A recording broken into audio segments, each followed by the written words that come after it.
I wanted to share this reading by Lori Walk, who's a UU, called, excuse me 1 second.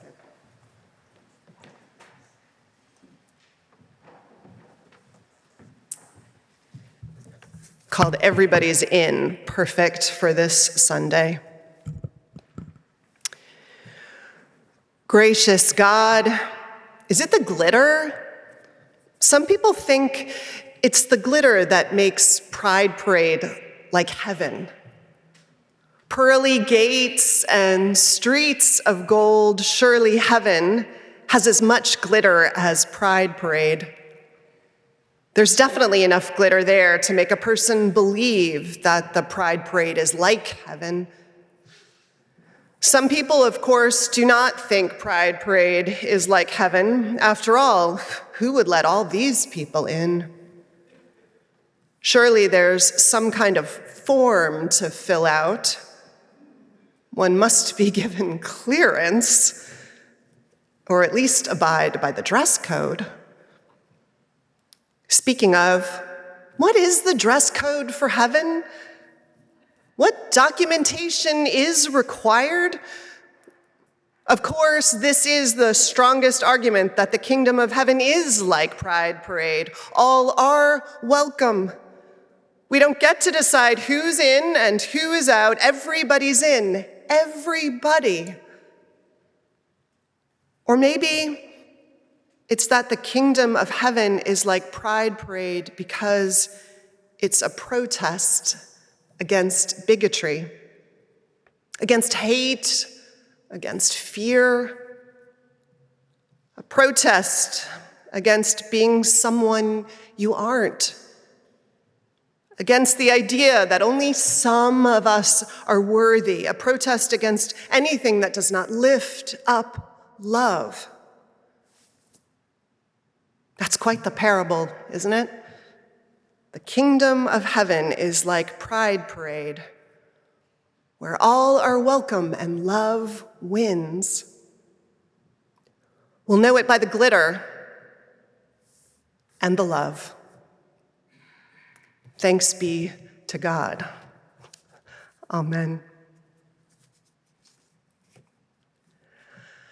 Heaven, like Pride Parade, the kingdom of God, a queer bar. O glittering God, you, as Jade Kaiser prays, who celebrate all that nurtures our aliveness in the presence of doctrines and policies that deaden, you who bless every trans body.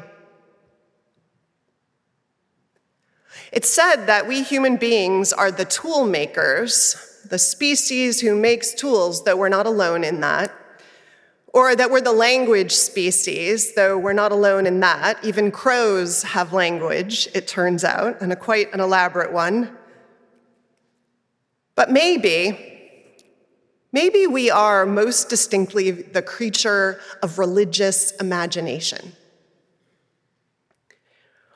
Perhaps the worst of this trend in God-making, the side of this gift that has been our moral Achilles heel, has been the creative imagination that's produced petty, vengeful, even capricious gods for us to worship, all clear projections, of course, of our worst selves as humans.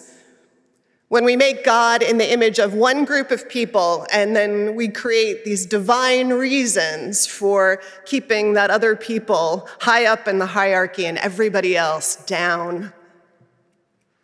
This, of course, is God imagination as a weapon of bigotry, as Nietzschean will to power played out in the spectrum of holiness. But this human gift for God imagination comes, thank goodness, with its close cousin, the gift of reimagination. And it's from these people, some of them through time, the reimaginers, from their pain and stubborn determination to see reflected the God who knows them and loves them, that religion as a salvific force actually has a chance. If you're not a theologian or inclined to read theology, you may or may not know about all the official theological movements that have done this work through time and some of this renaming. It happens throughout history, but in our own most recent history, among those movements, there's liberation theology, which Carmen knows well from her time in Latin America, this movement that gained power in the 60s, that insisted that Jesus was not identified with the power elite, but with the least, the widow, the orphan, the farm worker, the citizen who wanted food and freedom in their nation against the oppression of tyrants and any capitalist concentrations of wealth at the expense of human beings. It was an act of the reimagination of God. And there's feminist theology with scholars like the one I studied under, Elizabeth Schussler Fiorenza, who raised up the women figures that are in the shadows of sacred texts and history, edited out through time, redacted into the corner, hardly able to be seen. Mary, the favorite disciple of Jesus about whom we know almost nothing. Miriam, a leader among the Israelites who sings the new song for her people on the banks of the sea that has been split and covered over to give them freedom. And there are feminist theologians too who said that God is also a she. There's Black theology with James Cone and his 1970s classic of theology, a Black theology of liberation that, among other things, argues that God is Black. Ontologically, philosophically, God is identified with Black people. And fast on the heels of this womanist theology, with theologians like Dolores Williams, who said, yes, God is Black, but also a woman. And all of these and others, including Dalit liberation theology in India, for example, they've all been part of this ongoing wave of movements that have been, in part, about the liberation of God from human biases and of human beings from the imagined rule of such a flawed and oppressive God. And I don't think the work is pure imagination for these people. I want to be clear, especially in a UU congregation with all of the vast numbers of philosophies and theologies lived and held among us, I think for these theologians and philosophers, it was about a personal experience of knowing a more loving, sacred force in their lives and insisting on trying to capture that in words and images that would break open the shared vision of God as we name this force, so that it was a little closer to the reality that they knew as so life-giving and affirming. And so it's into this great lineage of radical rethinkers, theologians, lay and ordained, that there is queer theology, or better yet, theologies, because there isn't just one. Each major monotheistic faith tradition, Christianity, Judaism, and Islam, to name just 3 faith traditions, has its group of everyday or academic theologians doing this reimagination. And what it's meant is similar to what others have done before them. Things like reviewing the stories and the characters and the teachings and raising up the queer characters and the queer affirming commandments and the reimagining of God with the full rainbow of queer folk reacted and reflected and spotlit in all of it. You can see, you can hear, you can feel the fruits of this reimagination in Carmen's story of the worship service last week, the Drag Sunday. You can hear it and feel it and see it in Jade Kaiser's liberation of the 23rd Psalm that we prayed this morning, and in Lori Walk's Pride Parade Epiphany. The stage is set for reimagination everywhere, that the doors of understanding are thrown open to the sense that a tradition, any religious tradition, hasn't spoken, period, but continues to speak. It's a stage that's set and an invitation that's present wherever and whenever we wrestle with texts and teachings of our inherited faith tradition with a trust and a beautiful expectation that the divine spirit, however we know and understand or redefine that force for us, is reaching toward us and struggling to speak with us. And through all the flawed writings even and redacted sacred texts with all their limits, and that it finds a way to do so. So what can that look like? What does it look like in queer theology, that renovation, that reimagination, besides what we've already seen and heard today? It can mean lots of things. I can recommend some books if you're interested. There's even one that we heard about at this General Assembly that's being compiled right now by our own UU minister, the Reverend Lane May Reed, who's out of the Universalist congregation in Rochester. So even the literature that we know and the reimagination is expanding, even as we speak. But certainly part of what it means and has meant is that whole elaborate work of what theologians have called apologetics, this fancy word that comes from the Greek root apologia, which means speaking in defense. It's that work that religions have done through time to argue systematically for a reinterpretation or an interpretation. And the queering of religion involves conversations which have a deep dive into the philosophy and history of their faith, which for Christianity means talking to theologians from Origen at the very beginning of the faith tradition, to Augustine, to Jesus, to Paul, this history around how sexuality has been talked about and understood in relationship to religion and to us as faithful beings. Whether our sexuality or gender is innate to us as spiritual or religious beings is often part of the conversation. Whether it's separate from us as spiritual beings, whether it's relevant at all.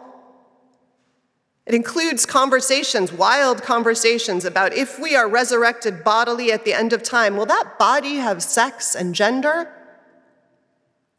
Origen, you might be interested in the bizarre theological minutia that you can sort of carry around and use at a dinner party. He thought when the world ended that we would all go heavenward in the most perfect form that he could imagine, which he thought was a sphere. So we would go bodily up a sphere without gender or sex or much of a body at all, in which case some of the things we worry so much about and condemn others about certainly aren't worth much talk. But for more embodied traditions, and those of us who think our embodied life matters and is part of our religious and spiritual journey, there are so many other conversations about how bodies are created, holy, the ways in which we show up and express our spiritual and moral purpose through the fullness of our identity. And And all of this, actually, I don't find nearly as interesting or compelling as I do the work that I talked about earlier, which is this deep dive to see and find the figures from every tradition, often in the shadows, who reflect the presence and the sacredness of groups that have been marginalized. Professor Lynn Tonstead, who's a professor of religion at Yale Divinity School, in her book, Queer Theology Beyond Apologetics, points out how many queer folks there are in the texts, and that ancestor seeking, that wanting to find and know our tribe, as Lambert talked about and sang about. And Professor Tonstead says that part of that work means noting where in the Hebrew scriptures it says things like, David loved Jonathan with a love more surpassing than the love of women, or a love surpassing the love of women, and that David was loved and chosen by God. And this work means resurrecting, as former professor of history at Yale University John Boswell did in his book, Same-Sex Unions in Pre-Modern Europe, that there were gay saints and martyrs in the early church, like 4th century Syrian Christian soldiers, Serge and Bacchus, a couple who are revered in the Catholic and Eastern Orthodox Church. I have an icon of them in my office if you'd like to see it, and whose relationship was described as aretstai, which can be translated as lovers. Part of the effort of queer scholars and theologians has been to reclaim these lives, their full identity, and the sanctity of these lives, as a reminder of the sanctity that is part of our own. For Muslim queer-identified woman Lamia H., the author of Hijab Butch Blues, which many of us read this month, the raising of ancestors happens in many ways in her own rereading of Muslim sacred text. But one of the ones I love most is the one she calls out from the very beginning of the sacred story that's present in not just Islam, but in Christianity and Judaism, with the character of Adam. Adam, Lamia points out, this first human is molded out of clay by Allah. And not just clay, they point out, but brown clay, brown earth, a detail which is particularly important for Lamia, a South Asian person, to hold up for note. And into this lump of God-molded clay, Allah breathes the breath of life, which gives Adam not just life, you will recall, but a soul. Adam, Lamia writes, a name, a masculine word, nafs, a word for soul, a feminine word, which is to say, this person, Adam, the first person, is created gendered as both masculine and feminine, holding both. The ancestors are right there, in other words, right under our noses.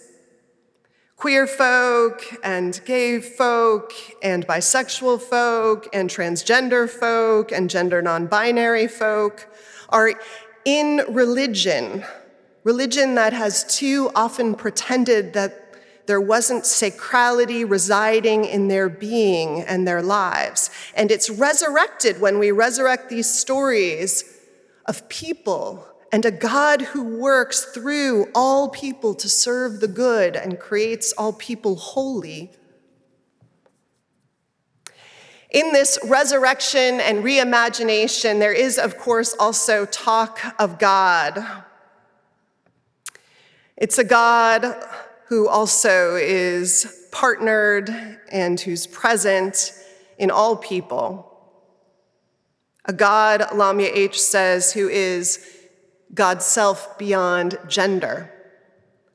Of the 99 names for God in the Muslim tradition, Lamia writes, names like the one most perfect power who does not make mistakes, the all-observing witness, the embodiment of truth. Gender is nowhere within these concepts that define the divine or name it. God is neither man nor woman, nor masculine nor feminine, nor not masculine nor not feminine. And many Jewish and Christian believers and theologians would agree.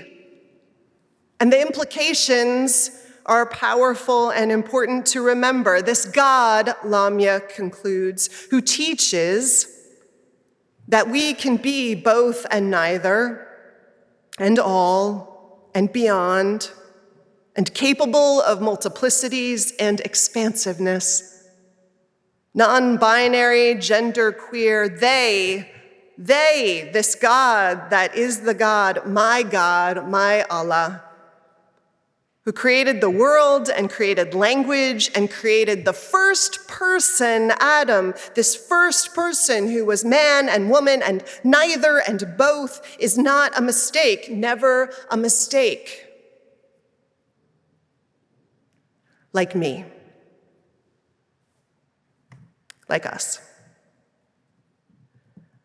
God who represents a fuller spectrum of holy humans,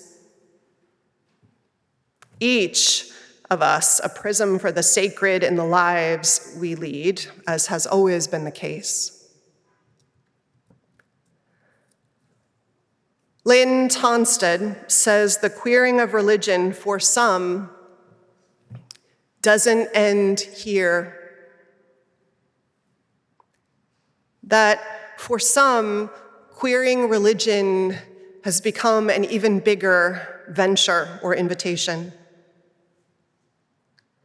That for some queer theorists, they're asking queer theology to push religion to its ultimate limits. To not resurrect trans and non-binary folks into the circle of blessedness and stop the project of drawing circles wider there, but still leaving this idea of a circle of the in and the out, the saved and the left behind. David Halperin, who's a queer theorist, professor, retired from MIT, wants queer to stand as this word that encompasses the widest range of human expressions of non-normative sexualities, attentive to how, he writes, language participates in socio-political processes that determine who gets the full protection of the state, who bears the brunt of the state's violence. Queer would include, he says, the single Black mother, the disabled person who lives in the street, the older people of all sexual identities and gender expressions who live together in a chosen family of mutual support, not married, but in partnership. All of this to become part of queering religion in a project that would make room for everyone represented on the pride flag and everyone left off that flag and every other flag too. Queering God as the final frontier of reimagining God. How extraordinary that would be. May we make it so.